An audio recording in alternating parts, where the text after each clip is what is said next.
Сәлем достар, қалдарыңыз қалай? Бүгін біз билирубин алмасын талдаймыз. Билирубин қайдан шығады деген сұраққа жауап беретін боламыз. Бізде жалпы эритроциттер болады. Қанымызда жүретін қанның қызыл жасушалары. Олар 120 күн өмір сүргеннен кейін олар көкбауырға барып өлетін болады. Көкбауырға барып өздерінің уақыттарын, яғни өледі. Сөзбен айтқанда 120 күн өмір сүріп бітеді. Эритроцит жалпы оның ішінде гемоглобин болады. Енді эритроциттердің гемолизі бұл жерде көкбауырдағы рез жасушалары арқылы жүзеге асады. Осы жасушалардан кейін бізде гемолиз жүзу арқылы бізде гемоглобин бөлініп шығатын болады. Гемоглобин. Одан кейін гемға ыдырайды. Гем плюс глобин.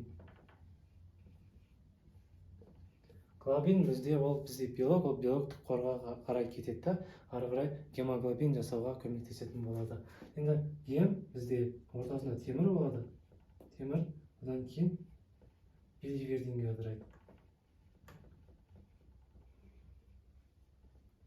Биливердин. Осылай ыдырайды, одан кейін биливердин редуктаза ферментінің арқылы бізде ол тура емес билирубинға ыдырайды. Тура емес билирубин. Тура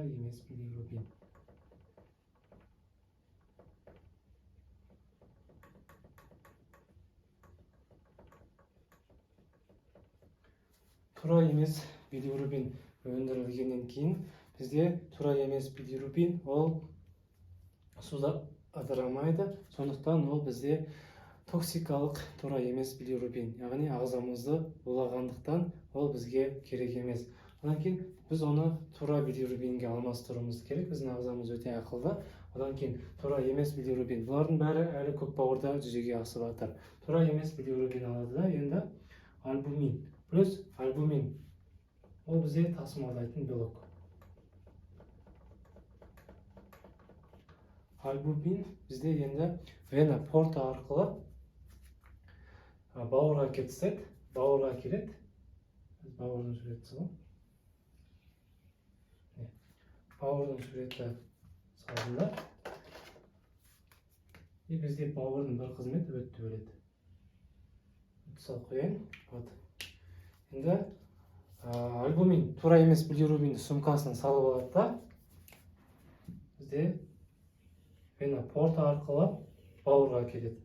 Бауырға әкелгеннен кейін бізде бір фермент болады. Ол ферменттің аты глюкуронил трансфераза. Глюкуронил трансфераза.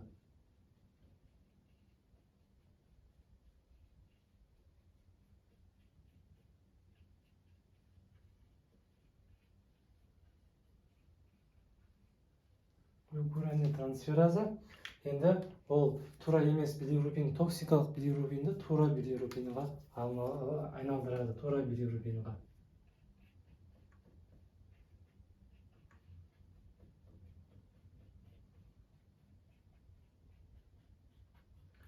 Тура билирубинге айналды. Тура билирубин енді бауыр арқылы бізде болып өтке түседі.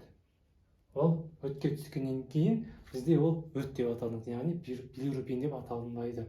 Одан кейін бізде өт ол 12 елішекке ашады. Асқазан, например, мына жерде 12 елішек бар.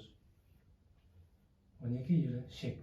12 елішекке бізде өт жолы ашылады.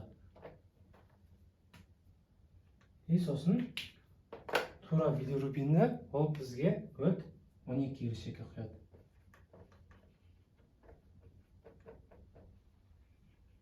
Ол бізде, яғни суда ериді, токсикалық емес билирубин, тура билирубин деп аталынады. 12 елішекке түскеннен кейін бізде ол аш ішекке түседі. Ары қарай ішектермен тұз жібереді.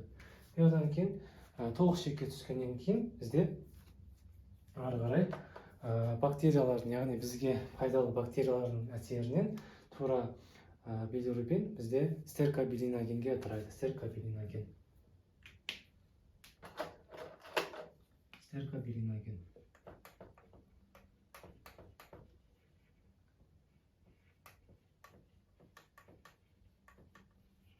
стеркобилиногенге ыдырайды.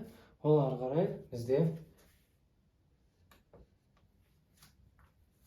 бізде мәз арқылы шығатын болады. Одан кейін енді бізде урабилиноген, яғни ол да тура стеркобилиноген сияқты, ол бірақ бүйрек арқылы шығады.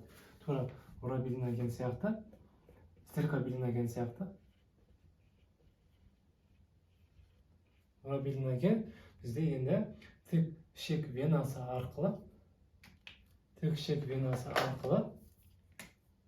үлкен қан айналымға кетеді.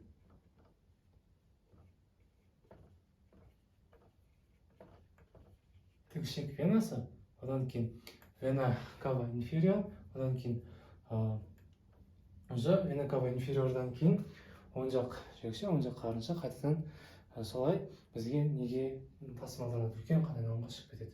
Үлкен қан айналым шеңбері қайтадан артериялар аорта арқылы бізде бүйрекке келеді. Бүйрекке келгеннен кейін бізде ол зәр арқылы шығады. Солай бізде зәрдің түсі урабилиногенге байланысты сабан сары түстес.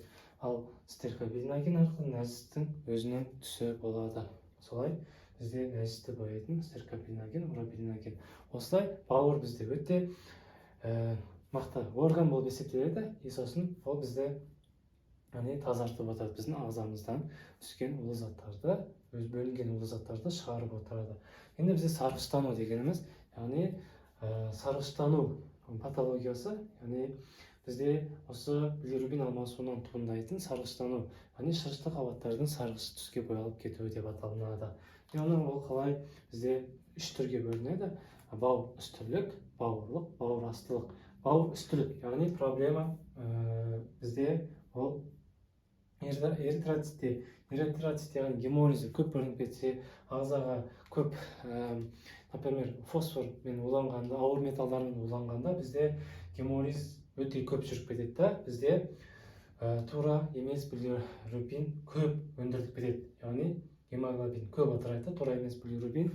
Сосын ол бауырға келеді, бауыр бұны үлгермейді. Өйткені яғни тура билирубинге алмастырып үлгермегендіктен бізде тура емес билирубин көп шығып кетеді. Оны бізде яғни бауыр үстілік сарғыштану деп атайды. Бауыр үстілік сарғыштану кезінде бізде тура емес билирубин, яғни биохимиялық анализда артып кететін болады. Ол бізде бауыр үстілік, яғни гемолиздік сарғыштану деп аталады. Одан кейін бізде паренхималық бауырлық сарғыштану деген түрі бар. Ол кезде бізде бауырлық сарғыштану кезінде эритроцитте проблема жоқ, бауырда проблема бар. Гепатит, цирроз болған кезде. Ол симптом ретінде сарғыштану шығып кетеді. Цирроз печени, бауырдың цирроз кезінде. Сосын ол кезде тура емес билирубин қанға, яғни бауырға келеді. Тура билирубинге, яғни алмастырып үлгермейді. Например, мына бөлігі бізде циррозға немесе гепатитке айналып кететін болса, бізде тоже тура билирубинге алмастырып үлгермейді. Себебі ол бауыр жұмыс істеп тұрған жоқ, паренхимасы. Гепатоцит, яғни мынандай гепатоцит, алты қырлы гепатоциттің әсерінен ғана бізде жұмыс жасайды. Сол гепатоциттер бұзылса, бізде бұл процесс жүрмейді. Клиникада, яғни биохимиялық анализде тура емес билирубин мен тура билирубин екеуі бірге артатын болады. Одан кейін тағы паренхималық сарғыштану кезінде АСТ мен АЛТ, яғни бұл ферменттер шығып кетеді. Осы биохимиялық анализ осы екеуін көрсеңдер, сарғыштануды көрсеңдер, уже паренхималық сарғыштану деп айта бере аламыз. Одан кейін бізде обтурациялық, механикалық сарғыштану, яғни өт жолдарында тас болса, обтурация немесе механикалық бір нәрсемен тығылып қалған болса, ол енді түгел өндіріледі, но тура билирубин 12 ішекке түсе алмайды.